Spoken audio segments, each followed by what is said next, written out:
همین الان برین تو گوگل سرچ کنید بیزنس آنلاین، براتون کلی آپشن میاد. بی نهایت الان آپشن های بیزنس آنلاین هست.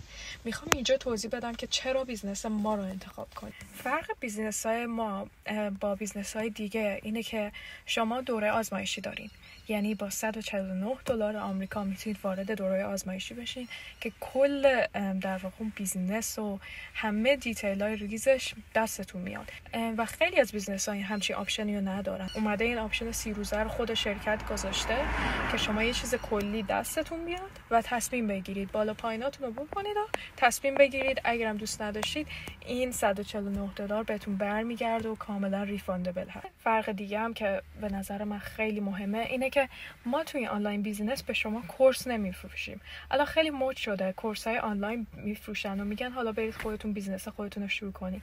نه، شما دارید سرمایه گذاری میکنید روی یه سیستم اتوماتیک که پولساز هستش. به علاوه حالا اون کورس ها، آموزش های دیجیتال مارکتینگ، شما سرمایه اولیتون برای فقط ترینینگ نیست. فرق دیگه ای که بیزنس ما داره اینه که شما این دراپ شیپینگ نیست. مثلا شما نمیایید پروداکت انبار کنید، محصول انبار کنید و منتظر باشید که حالا دلیور کنید، مشتری بیاد و از اینجور خبرها نیست. خود شرکت همه اون کارا رو انجام میده.